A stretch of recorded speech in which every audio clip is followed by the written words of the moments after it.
ایک ایسی سلطنت کا تصور کیجیے جہاں ہوائیں ایک تخت کو اپنی پشت پر اٹھائے پھرتی ہوں، جہاں سمندر کی گہرائیوں سے موتی نکالنے والے خوفناک جنات انسان کے حکم پر سر جھکائے کھڑے رہتے ہوں، اور آسمان میں اڑنے والے پرندے ایک فوج کی طرح پہرا دیتے ہوں۔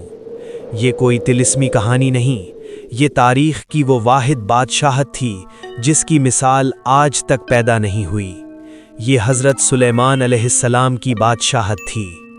ایک دن دربار سجا ہوا تھا۔ سلیمان علیہ السلام نے محفل کا جائزہ لیا۔ ایک ننھا سا پرندہ ہدہد اپنی جگہ سے غائب تھا۔ حضرت سلیمان علیہ السلام کی آواز گونجی، مجھے ہدہد کیوں نظر نہیں آ رہا؟ اگر اس نے اپنی غیر حاضری کی کوئی مضبوط وجہ پیش نہ کی تو اسے سخت سزا دوں گا۔ دربار میں موجود ہر جن اور انسان یہ سوچ کر کانپ اٹھے کہ آخر ایک چھوٹا سا پرندہ اتنی بڑی نافرمانی کیسے کر سکتا ہے۔ چند ہی لمحوں بعد ہدہد دربار میں حاضر ہوا۔ اس کا دل تیزی سے دھڑک رہا تھا، مگر اس کی آنکھوں میں خوف کے بجائے ایک عجیب سا یقین تھا۔ سلیمان علیہ السلام نے کہا، تو نے اگر غائب ہونے کی معقول وجہ پیش نہ کی تو میں تجھے ذبح کر دوں گا۔ پھر اس نے ایک ایسی خبر بتائی کہ میلوں دور سبا نام کے ایک شہر میں ایک ملکہ حکومت کرتی ہے، اور اس کا نام ملکہ بلقیس ہے۔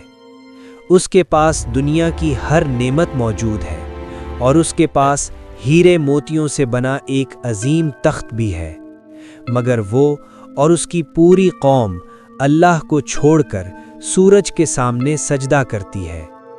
یہ سن کر حضرت سلیمان علیہ السلام نے فوراً ایک خط لکھا۔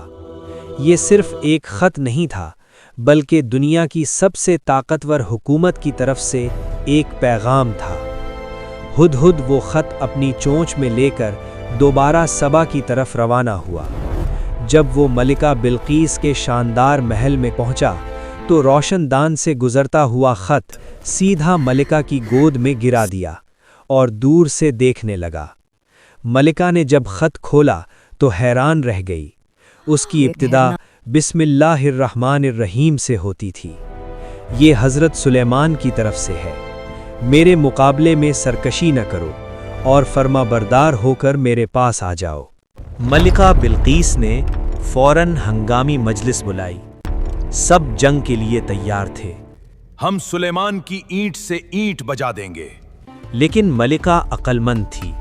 اسے معلوم تھا کہ جب کوئی طاقتور بادشاہ کسی شہر میں داخل ہوتا ہے تو وہاں تباہی پھیل جاتی ہے اور عزت والے لوگ ذلیل ہو جاتے ہیں۔ اس نے جنگ کے بجائے حکمت کا راستہ اختیار کیا۔ اس نے ایک ایسا امتحان تیار کیا جو کسی بھی دنیاوی بادشاہ کو لالچ میں اندھا کر سکتا تھا۔ اس نے بے شمار سونا، قیمتی جواہرات اور ایک نایاب شفاف موتی بھیجا جس میں کوئی سوراخ نہیں تھا۔ پیغام یہ تھا، اس موتی میں بغیر لوہے کے اوزار اور بغیر آگ کی حرارت کے سوراخ کیا جائے۔ یہ بظاہر ناممکن کام تھا۔ تحفوں سے لدے اونٹوں کا قافلہ صحرا کو چیرتا ہوا یروشلم کی طرف روانہ ہوا۔ قاصدوں کو یقین تھا کہ وہ اپنی بے پناہ دولت سے اس بادشاہ کو خرید لیں گے، لیکن جیسے ہی وہ حضرت سلیمان علیہ السلام کی سلطنت میں داخل ہوئے، ان کے قدم رک گئے۔